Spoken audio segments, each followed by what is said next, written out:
sort plade. Og til Hanses, han var ikke rigtig tilfreds. Der gik vi to op og hentede det bord og trillede det hele vejen ned ad gangen og ned ad alle trapperne. Det er ret stort, hvis I ser, hvordan det er. Og sådan fordi der skulle komme, ikke? Jo.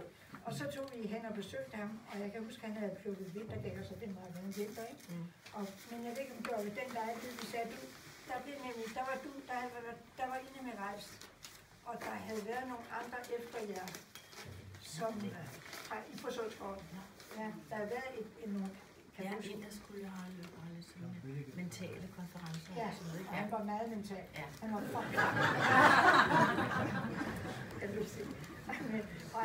og han gjorde vold over alt skuffernes indhold. Den gjorde enormt vold. Og den eneste, han var også psykolog, og den eneste, der kunne snakke om i seng, det var hans, men heldigvis så rejste den dag. Så de næste, der kom, det blev så John, og jeg kan ikke rigtig huske under hvilke omstændigheder, og hvornår John kom. Men i hvert fald så var det John, der kom til at bo på Sundsgården. Og så var vi jo, der er sket meget på Fjeldbro, vi var jo sammen hos Danslige, og men I boede stadigvæk herhenne. Og så en dag, og der boede nede i havehuset på Fjeldbro, som havehuset, det er gartnerhuset, som hører til haven. Der boede en kvinde, der hed Petra. Ja. Og Petra havde boet der i mange år. Og så fik vi på en eller anden måde overtaget Petra til at flytte ned til et andet hus. Ja, det er fint. Det er fint, det der. Men begæret var større. Det var værd. Petra fik det til at komme ned i et andet hus. Han blev nabo til Jørgen og mig, og de havde det svært. Det var lidt svært. Og jeg skrev allerede i 1979, jeg ved ikke, om det var det, men der var hun i hvert fald, jeg kan ikke huske, hvornår I boede dernede, eller hvornår I kom dernede, men jeg tror det faktisk allerede i 79. Ja. Og John der kom John med sin hund, der hedder Chagall, og hvis nogen her nogensinde har hørt John fortælle om sin hund Chagall, så har I aldrig glemt det. Den var altså fantastisk. Det var den. Men I kom jo selvfølgelig tit og spiste på Fjeldbro, og vi spiste hos jer, og Jørgen lavede sådan en lasagne, som jeg endnu kan drømme om. Og så var der indimellem var der også det er det, når man kommer til at kigge i sine gamle lommebøger, så ser man jo også, hvad der ellers sker, og hvad der ellers er sket undervejs. Og regelmæssigt med 14. dag, så skulle Andreas klippes. Det stod der også. Der var det måske en gang om måneden. Andreas klippes.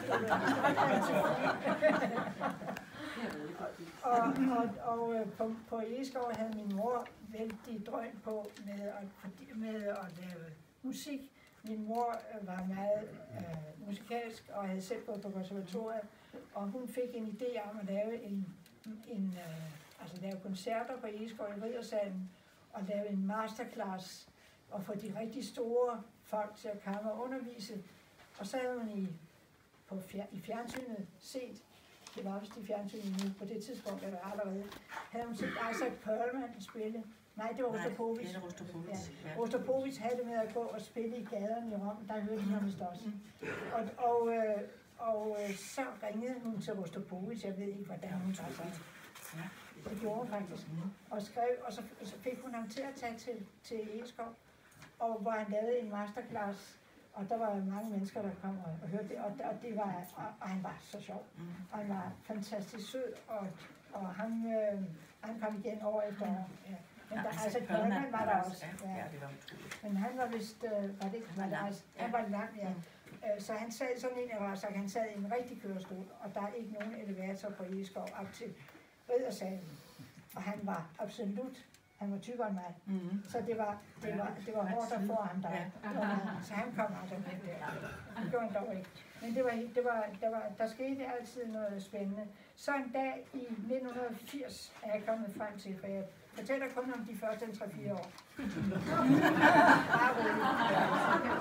Og jeg vil lige starte, kommer jeg til at se på dig, Marianne. For jeg ved nemlig lige, jeg havde bestemt, at jeg ville starte det her foredrag med, at det var jo ikke nødvendigt for mig at fortælle om fysisk kunst, for det har du gjort så smadret godt i den der indledning.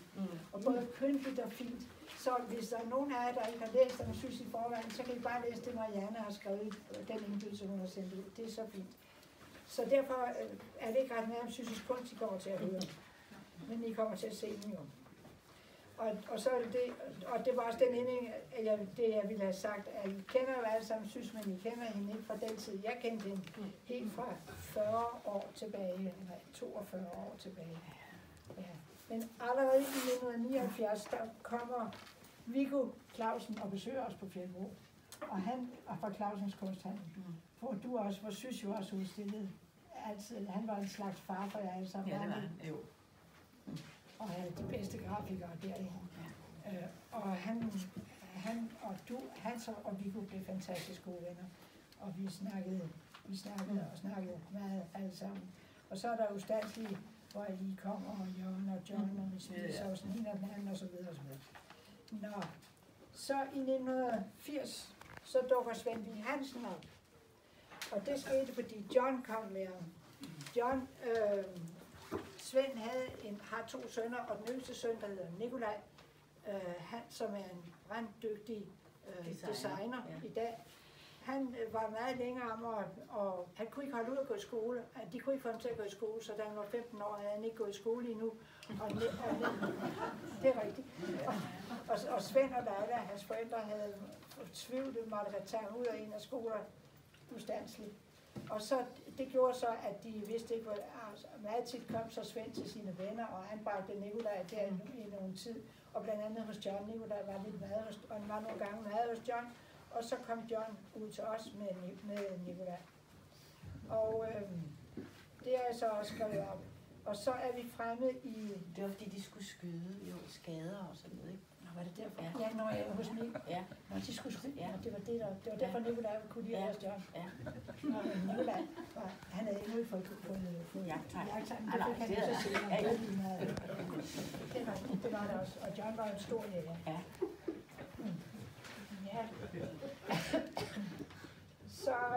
Grunden til, at du faktisk fik lært Nikolaj at læse, det var fordi, du lokkede ham med jagtbogen, som skulle læses. Det er nemlig rigtigt. Nej, det er godt, du siger det, fordi jeg har ikke senere fortæller om Nikolaj ellers. Men det er nemlig rigtigt. Nikolaj endte med at komme til at bo hos os, fordi så skulle jeg prøve at lære ham at læse. Og jeg kunne ikke, vi havde ikke noget, han ville læse letbøgerne og sådan noget, han var 15 år, og det gad han da ikke. Men så endte det med, at jeg sagde, han forestod selv jagtbogen, for så kunne man tage jagttegnet samtidig. Og han sad og snakkede meget jagt med ham. Hans var også mægtig god med ham.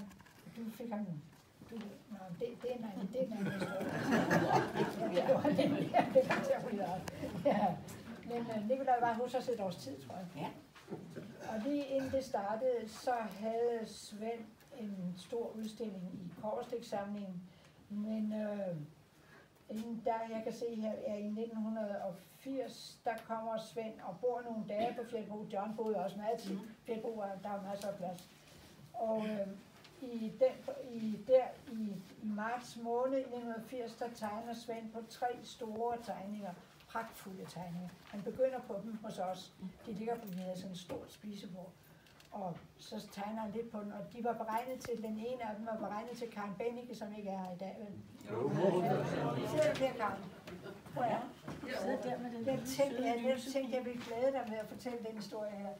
Det var dig. Kan du huske det? Du fik den store tegning af Svend. Og det var fordi, du havde været syg, og Svend skulle ud til Hårerup og besøge dig med den tegning. Han var ikke helt færdig med den, det var klart, det var en andre. Og så han tegnede videre på den, og du fik den ene, og de 2 andre, han lavede 3 i rap, og de 2 andre, de er på Fjeldbro nu. Så dem skal vi sammenligne en gang. Hedder de også ved grænsen? Ja, og sådan en stor, pragtfuld en. Ja, det var det. Så det hænger alt sammen. Det er det, der er så sjovt, synes jeg. Så nogle år efter, der udstillede Svend inde i Korsdæk-samlingen. Vi snakkede meget om, han var meget glad. Han ringede meget tit til os, fordi han var også meget glad for, at Nikolaj boede her. Så vi havde lange telefonsamtaler med ham. Og blandt andet sagde han en dag, han arbejdede på Lundstrøm-udsmykningen, derude i den der, hvad hedder det, altså ikke Lundtoftesletten, der, hvad hedder det sted der, hvor man bliver ingeniør? Det var Teknisk Universitet. Ja. Teknisk Universitet, Ja. netop. Og der lavede han en stor udsmykning, gjorde Svend Viansen, med store glas udsmykninger i vinduerne, ikke også? Det er dem, du har. Andreas har kommet med nogle af dem simpelthen tilbage bagefter, for jeg fik nemlig nogle. Men, og der kunne han finde på at ringe og sige, at nu var han altså i gang med det der. Og så siger han, nu er jeg lige ved målet og lige ved afgrunden.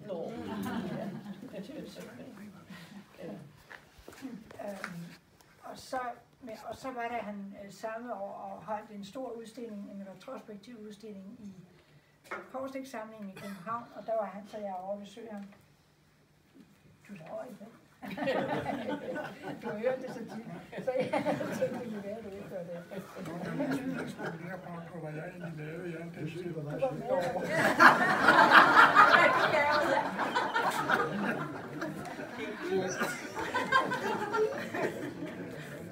Du gik på jagt med John på det første, og så kørte du til Bro. Men du er ikke helt bekendt, når jeg snakker med Viggo især, det har jeg nævnt. Ja. Men kan du huske, så var vi i København, og Svend viste os hans udsmykning i Kastrup Kirke, og på Tårnby Rådhus er der en fantastisk udsmykning af Svend også. Og så havde han en stor udstilling i Korsdækssamlingen, og der viste han os rundt fra billede til billede, og vi så det hele. Og så langt nede, så var der en stor, fantastisk tegning, en farvekridstegning, eller en pastel, sådan en blandingstegning, altså blandingsteknik, med to figurer, hvor den ene havde et fantastisk mærkeligt udtryk i øjnene, jeg glemmer det aldrig. Og nu behøver jeg heller ikke glemme det, for den hænger hjemme. Så sagde han, gå ind og se, hvad der står der, og så gik vi ind og kiggede over den hele, og så stod der, tilhører Fjellebro-samlingen. Det var flot. Ja, det er ikke svært. Men de pillede det af med det samme, fordi da jeg begyndte at læse kunsthistorie, så fortalte jeg dig henne, da vi spiste frokost henne i. Det kunne de da ikke huske. Det var der ikke nogen, der læste noget vej. Men det gjorde der, for der stod tilhører Fjellebro-samlingen. Det var fordi, vi skulle have den. Ja. Men Svend var i Henrik, og du var der jo hele tiden, og alt hvad der skete i vores familie, det var sket jo også for dig og Jørgen og for dig. Ja.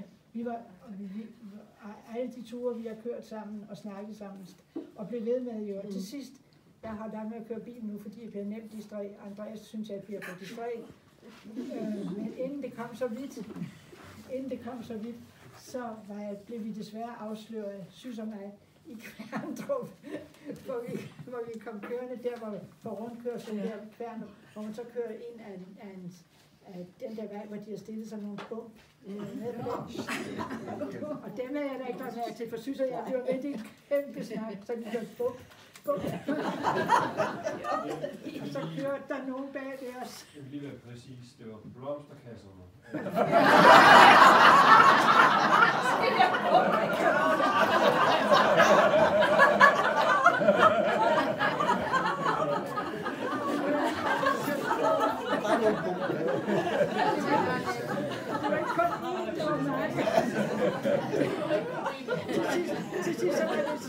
Til sidst så lige så hurtigt over. Hvad siger du? Jeg kørte bag jer, Ja, det var meget uheldigt. og snakkede. Og du kørte over bumpen, det er helt rigtigt, men du kørte også over en sommerblomsterkasse.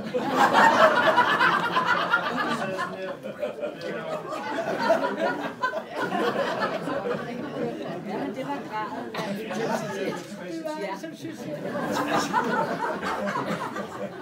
graden af intensitet, men det synes jeg var ikke også. De sidste års tid, der må jeg sige, det synes, altså når du kører med til Ringe, så må du ikke sige noget. Det kunne ikke overholde, og det sidste holdt jeg op med. Kører du ikke lige mere? Nej, det kører ikke lige mere. Ja, Men nu er jeg vist også nogenlunde snart. Jo, fordi nu er jeg stadigvæk i 1980 der. Jeg synes om dig, det bare roligt. Men Svend og Leila kom så over lidt senere og var nogle dage, Svends kone Leila, og var nogle dage, og så var der et hus ledet, en af vores huse ude i Snavskoven. Og så spurgte vi om Svend og Leila, eller de spurgte også, om de ikke ville bo der, og der kom de til at bo i 4-5 år derinde. Og sidenhen der flyttede de hen i et andet hus på Fjeltebro, der hvor du har boet. Hanne er her også. Er Hanne? Ja, hun står et sted. Hej, ja. Det gjorde de nemlig. Og Lars og Shani har også. Ja. Går lige rundt omkring.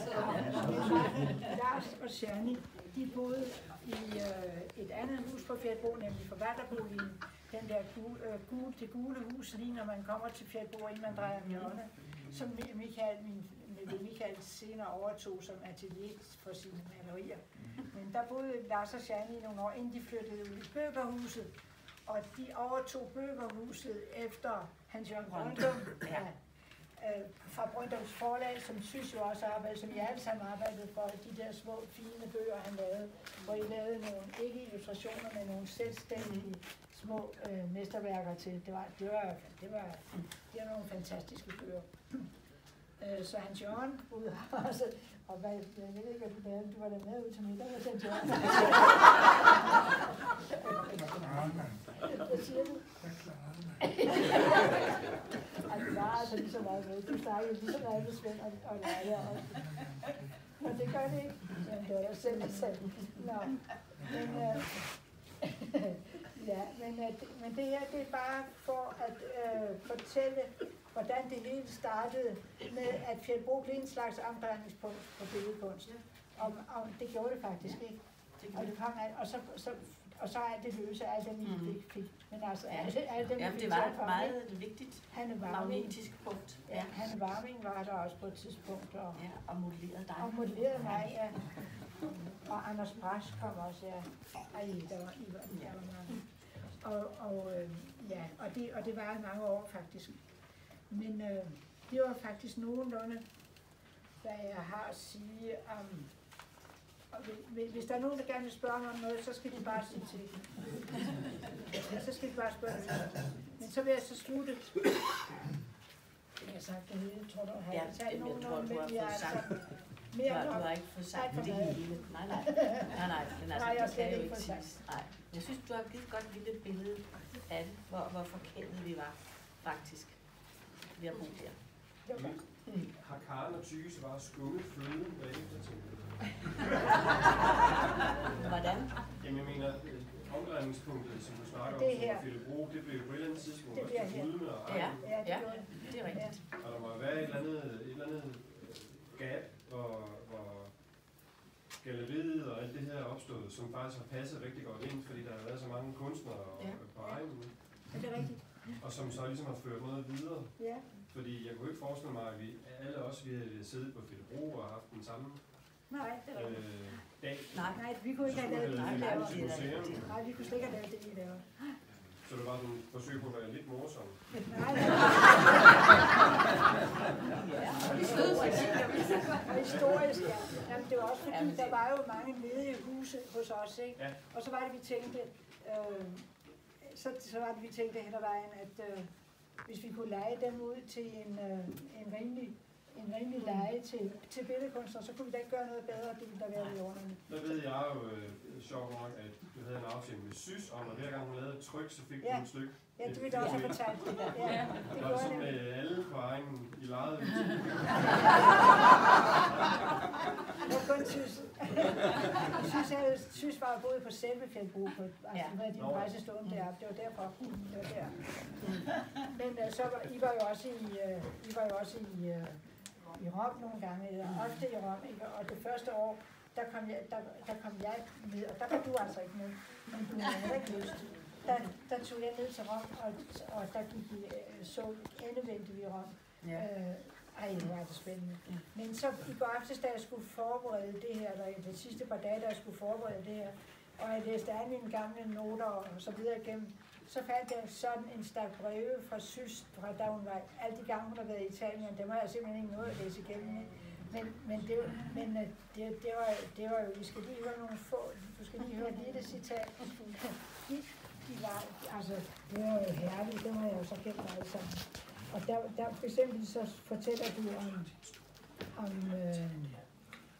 om I har været på en udflugt, kan du huske det allerøverst i et område, hvor der var en slugt, hvor der var en helgen, det var et benediktinerkloster, og der var en helgen, der havde boet nede i en slugt, og han var blevet det. Jeg fortæller det her, for I kan se, for I kan finde noget af det, synes billedverden. Altså, også i Italien. Du lærte mig enormt meget om Italien og italiensk renæssance. Du var også meget optaget af Piero della Francesca på det tidspunkt, ikke? Og i det hele taget italiensk renæssance. Men altså, det her, der var sådan og så kom folk, han levede af, at folk smed, de troende smed meget ned til ham, skriver du. Og så var der nogen, der blev misundelige, fordi han kunne leve af så lidt. Og så sendte de gift ned til ham. Nej, jeg har virkelig skrevet det til dig. Nej, nå. Men jeg er ikke færdig. Nej. Så kom der nogle ravne og fjernede giften og gav den rigtige navn. Ja, sådan. Og så skriver du, at det landskabet bagved, som du så deroppe ved Benediktinerklosteret, det var fuldstændig som det der kendte billede med Jeronimo og den tamme løve, der sidder med det der landskab. Og hvis man kender nogle tidlige renæssancebilleder, så er der altid sådan nogle fantastiske landskaber bagved, og de er der altså endnu, ikke? Så det var sådan nogle breve, jeg fik med beskrivelser fra Italien. Dem skal jeg nok spare jer for, men I skal lige høre her. Der var Hans og jeg og Andreas og Anna-Sophie i Skagen. Vi havde lejet et hus, og så boede du og Jørgen på Fjelbro så længe. Du daterer aldrig dine breve, så jeg kan altså ikke se, hvad men der skriver du, her går det godt, fru kammerherrinde. Bortset fra, at vi var ved at pådrage Falk en lignende, ornitologisk opgave, som sidst, det var da de der ender, men det fik der ikke Falk, det blev fordi der var en fugl, der var faldet ned i nedløbsåret, kan du huske det? Og endelig fandt, det gjorde de tit på Fjelbro, og endelig fandt ud af at løfte sokken, så den fuglen. Og så skriver du, bortset fra, at og så skriver du, at alting var godt, og der er dejligt, og så videre. Bortset fra, at påfuglehannen er ved at tabe halen. Det har den nu godt af. Den er ikke særlig sympatisk imod sine familie, hugger de bedste stykker brød, for næbet af dem. Og bortset fra, at jeg ikke har lavet andet i mit arbejdsrum, end at ordne og sy betræk til stolen. Det gør der ikke, det betræk, det har jeg ikke. Ja, så må det. Men så vil jeg bare lige slutte ved at sige lidt om Sysses udstilling derinde, fordi den var jo ikke kommet nu, da du skrev alt det der. Nej. og den er så bare en fortsættelse af det. Der vil jeg også, den er helt fantastisk, synes jeg. Og umådeligt gådefuld.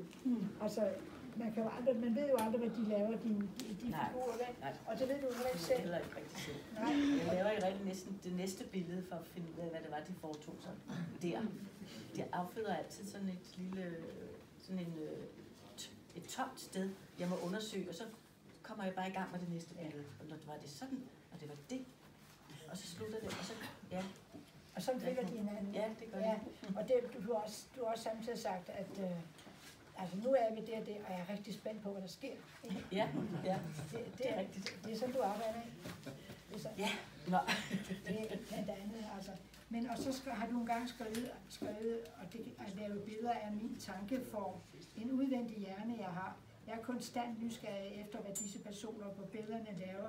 At de bliver udsat for, hvad deres handlinger og skæbner fortæller mig. Det, der interesserer mig, er, hvordan magt ser ud og kan beskrives, og en naiv forestilling om at besværge den og komme den i forkøbet, gør den impotent. Kan du skrive det? Ja. Det mener du stadig, ikke? Ja. Men der er nu altså også andre ting end magt sådan en magt, der bliver, synes jeg, altså det, sådan er min opfattelse af det også. Jeg kan huske, du lavede en fantastisk, en meget stor, meget smuk, jeg tror det var en marmorrisning over i Nakskov til Bispesædet. Var det ikke en marmorrisning? Jo. Altså ligesom det der, den der henne på, altså på skolen, ikke? Hvor synes Risser, som om hun tegner i marmor. Og den havde meget med medfølelse at gøre. Og det har mange af dine ting også, synes jeg.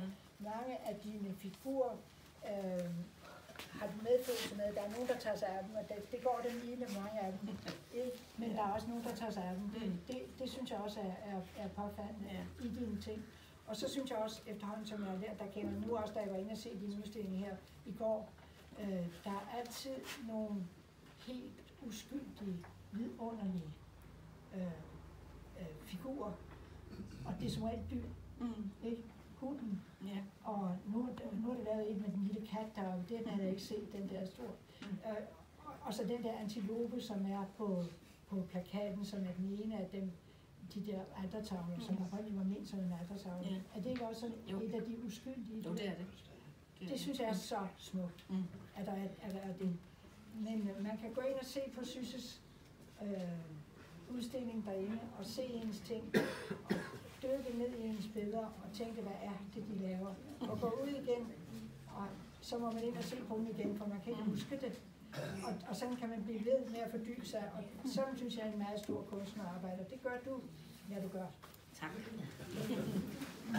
Og så vil jeg nok slutte. Jeg havde faktisk fundet en slutning, men den har jeg da glemt nu.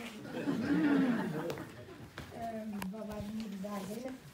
Jeg tror, jeg har den her. Det er for mit eget vedkommende, fordi det jeg ligesom har prøvet at fortælle, det var en tid, som begyndte for over 40 år siden, hvor så mange af jer ikke var født endnu. Mange af jer er nu. Bjarne og sådan nogen. men i hvert fald, og det synes jeg var sjovt at fortælle om den tid, og hvordan det hele startede, før I kom og lavede et anbringspunkt her, ikke? Og så vil jeg så fortælle, at så vil jeg sige, at jeg vil citere kan du huske, vi havde også noget med, at vi skulle finde vores yndlingscitater, vi skulle fortælle hinanden vores yndlingscitater. Og du havde et eller andet fantastisk med noget med en myg. Jeg kan ikke huske det. Jeg kan ikke finde det. Nej, jeg kan ikke huske det. Nej, men en af mine yndlingscitater, det er Cennino Cennini, det er fra 1300-tallet. Kunsten har jo ikke nogen alder, når det er rigtig kunst, vel? Og han skriver i en bog om malerkunsten, at det kræver både lyst og håndelag til at finde de usynlige ting, som skjuler sig under de virkelige skygge. Og ved at fæstne dem med hånden, vise, at det, der ikke er, dog eksisterer. Er det ikke flot? Ja. Og sådan har jeg det altså faktisk også. Det kan også sammenlignes med selve livet. Det, der ikke er, det kapitel, der har været med Fjellebro og alle jer, der kom, det er der ikke mere. Og det, vi har mistet, er der heller ikke mere, men det er der alligevel. Sådan har jeg det. Og det er jeg taknemmelig for. Det var det. Tak.